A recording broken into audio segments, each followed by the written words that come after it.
আসসালামু আলাইকুম everyone, welcome back to my channel. আজ আমি আপনাদের তৈরি করে দেখাবো মাত্র 1 কাপ আটা দিয়ে পরিবারের সকলের জন্য সকাল বিকেলের নাস্তা বা পিৎজা রেসিপি। পিৎজা সাধারণত ওভেনে তৈরি করা হয়। আজকে ঘরে থাকা সাধারণ কিছু উপকরণে আর একদম সহজভাবে গ্যাসের চুলায় তৈরি করে দেখাবো। যে কেউ রেসিপি ফলো করে গ্যাসের চুলায় বাড়িতেই খুব সহজে তৈরি করে নিতে পারবেন। তাহলে আর কথা না বাড়িয়ে চলে যাচ্ছি রেসিপিতে। পিৎজা তৈরি করার জন্য প্রথমেই মিক্সিং বলে নিচ্ছি 1 কাপ পরিমাণ আটা। আপনারা চাইলে আটার পরিবর্তে ময়দাও ব্যবহার করতে পারেন। স্বাদ মতো লবণ, 2 থেকে 3 চা চামচ পরিমাণ চিনি। আপনারা আপনাদের স্বাদ অনুযায়ী চিনির পরিমাণ কমিয়ে বা বাড়িয়ে নিতে পারেন। 1 চা চামচের একটু কম অ্যাক্টিভ ড্রাই ইস্ট। অবশ্যই চেষ্টা করবেন ভালো মানের ইস্ট ব্যবহার করতে। এবার একটা চামচের সাহায্যে সবগুলো ভালোভাবে মিশিয়ে নিচ্ছি। মেশানো হয়ে গেছে। এখন এর সাথে অল্প অল্প করে কুসুম গরম পানি অ্যাড করে ভালোভাবে মিশিয়ে নিচ্ছি। পানি এমন গরম হবে যেন আঙুল চোবালে সহ্য করা যায়। আর পানি পুরোটাই একবারে অ্যাড করা যাবে না, অল্প অল্প করে অ্যাড করতে হবে আর ভালোভাবে মেশাতে হবে। মেশানো হয়ে গেছে। এখন এর সাথে 1 চা চামচ পরিমাণ রেগুলার রান্নার তেল অ্যাড করে আবারও ভালোভাবে মিশিয়ে নিচ্ছি। এই ডো কিন্তু একেবারেই টাইট ফিট ডো হবে না, অনেকটাই নরম হবে। আর ডো কতটা নরম হয়েছে সেটা আপনারা দেখেই বুঝতে পাচ্ছেন। এটা কিন্তু দেখেই বুঝে নিতে হবে। ডো একেবারেই রেডি হয়ে গেছে। এখন এর উপরে সামান্য তেল লাগিয়ে একটা ঢাকনা দিয়ে ঢেকে রেস্টে রেখে দিব প্রায় 30 মিনিটের জন্য। এবার চিকেন রেডি করে নেব। এর জন্য 1/2 কাপ পরিমাণ চিকেন নিয়েছি, হাড় ছাড়া। চিকেনগুলো আমি ছোট ছোট পিস করে কেটে নিয়েছি। দেখুন কিভাবে কেটেছি, একটু খেয়াল করলেই বুঝতে পারবেন। এখন এর সাথে অ্যাড করছি 1/2 চা চামচ পরিমাণ আদা রসুন বাটা, একসাথে 1/4 চা চামচ পরিমাণ জিরা বাটা, 1/4 চা চামচ পরিমাণ লাল মরিচের গুঁড়া, 1/4 চা চামচ পরিমাণ হলুদের গুঁড়া, 1/4 চা চামচ পরিমাণ গরম মশলার গুঁড়া, 1/4 চা চামচ পরিমাণ ধনিয়ার গুঁড়া, 1/2 চা চামচ পরিমাণ সয়া সস, স্বাদ মতো লবণ। সয়া সসে অনেকটাই লবণ থাকে, এর জন্য লবণটা বুঝে শুনে দিতে হবে। এবার অ্যাড করছি লেবুর রস, 1/2 চা চামচ পরিমাণ। লেবুর রস দিলে চিকেনের গন্ধটা আর থাকবে না। এখন একটা চামচের সাহায্যে সবগুলো ভালোভাবে মিশিয়ে নিচ্ছি। মেশানো হয়ে গেলে 10 মিনিটের জন্য রেস্টে রেখে দিচ্ছি। 10 মিনিট পর চুলায় একটি প্যান বসিয়েছি। প্যানে দিচ্ছি 2 থেকে 3 চা চামচ পরিমাণ রেগুলার রান্নার তেল। তেল গরম হয়ে আসলে এর মধ্যে চিকেনগুলো দিয়ে দিচ্ছি। এখন একটা স্প্যাচুলার সাহায্যে সবগুলো নেড়েচেড়ে ভেজে নিচ্ছি। চিকেনে কোনো রকম পানি অ্যাড করার দরকার নেই। 2 থেকে 3 মিনিট ভাজতে ভাজতে দেখবেন চিকেন থেকে আপনা আপনি পানি ছেড়ে আসছে।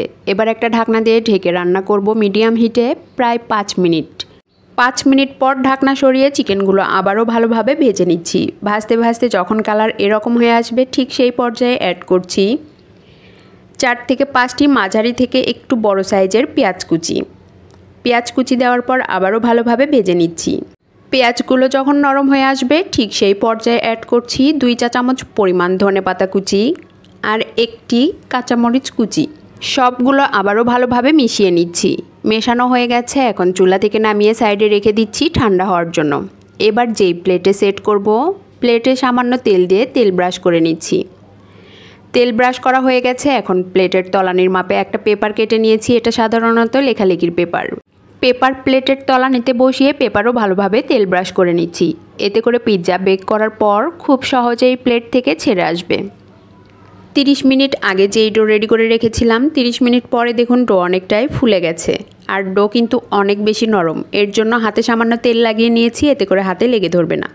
ডো আবারও ভালোভাবে মথে নিচ্ছি। মথে নেওয়া হয়ে গেছে। এখন যেই প্লেটে সেট করব, প্লেটে নিয়ে নিচ্ছি। এবার হাত ক্লিন করে হাতে সামান্য তেল লাগিয়ে নিয়েছি, এতে করে হাতে লেগে ধরবে না। হাত দিয়ে চেপে চেপে এইভাবে ডো পুরোটাতেই ছড়িয়ে দিচ্ছি। আমি কিভাবে কাজটি করছি একটু খেয়াল করলেই বুঝতে পারবেন। পুরোটাতেই ছড়িয়ে দেওয়া হয়ে গেলে একটা কাঁটা চামচের সাহায্যে এইভাবে দাগ কেটে নিচ্ছি। দাগ কেটে নেওয়ার ফলে দাগ কেটে নেওয়া অংশটুকু আর খুব বেশি ফুলবে না। দাগ কেটে নেওয়া হয়ে গেছে। এখন এর মাঝখানে দিচ্ছি বাসায় তৈরি করা টমেটো সস। আপনারা আপনাদের পছন্দ অনুযায়ী সস অ্যাড করে ছড়িয়ে নিতে পারেন। পুরোটাতেই সস ছড়িয়ে দেওয়া হয়ে গেছে। এবার অ্যাড করছি আগে থেকে রেডি করে রাখা চিকেন। চিকেনও পুরোটাতে ভালোভাবে দিয়ে দিচ্ছি। চিকেন দেওয়া হয়ে গেছে। এখন দেখতে সুন্দর লাগার জন্য লাল সবুজ কাঁচামরিচ দিয়ে সাজিয়ে নিচ্ছি। এটা একেবারেই অপশনাল, আপনারা আপনাদের পছন্দ অনুযায়ী সাজিয়ে নিতে পারেন। এখন ওপরে সামান্য চিলি ফ্লেক্স ছড়িয়ে দিচ্ছি। এরপর দিচ্ছি মজরেলা চিজ। এটাও কিন্তু একেবারেই অপশনাল। চিজ দেওয়ার পরে দিচ্ছি মেয়োনিজ, এরপর দোকান থেকে কিনা প্যাকেটের সস। আমি আমার পছন্দ অনুযায়ী সাজিয়ে নিচ্ছি, আপনারা আপনাদের পছন্দ অনুযায়ী যে কোনোভাবে সাজিয়ে নিতে পারেন। সাজানো হয়ে গেছে, এখন একটা ঢাকনা দিয়ে ঢেকে রেস্টে রেখে দিচ্ছি 10 থেকে 15 মিনিট। 15 মিনিট পরে দেখুন অনেকটাই ফুলে গেছে। এবার বেক করার জন্য চুলায় একটি প্যান বসিয়েছি, প্যানের মধ্যে একটা স্ট্যান্ড বসিয়ে দিলাম। স্ট্যান্ডের উপরে পিজার প্লেট বসিয়ে অপর একটি প্লেট দিয়ে ঢেকে দিচ্ছি। এবার একটি টাওয়াল দিয়ে উপরে ঢেকে দিচ্ছি যেন ভেতরের ভাপ কোনোভাবেই বেরোতে না পারে।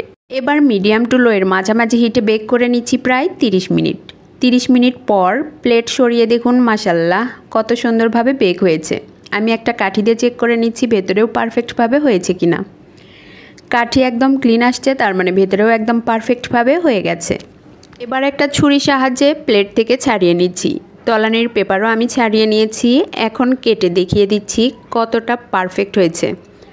আপনারা বাসায় অবশ্যই একবারের জন্য হলেও ট্রাই করবেন। আমার রেসিপি আপনাদের ভালো লাগলে অবশ্যই লাইক, শেয়ার, কমেন্টস করবেন আর সাবস্ক্রাইব করে আমার পাশেই থাকবেন। দেখুন কতটা মজার হয়েছে। আশা করি আমার রেসিপি আপনাদের সকলেরই অনেক ভালো লেগেছে। এতক্ষণ আমার সাথে থাকার জন্য সবাইকে অনেক অনেক ধন্যবাদ। আসসালামু আলাইকুম, আল্লাহ হাফেজ।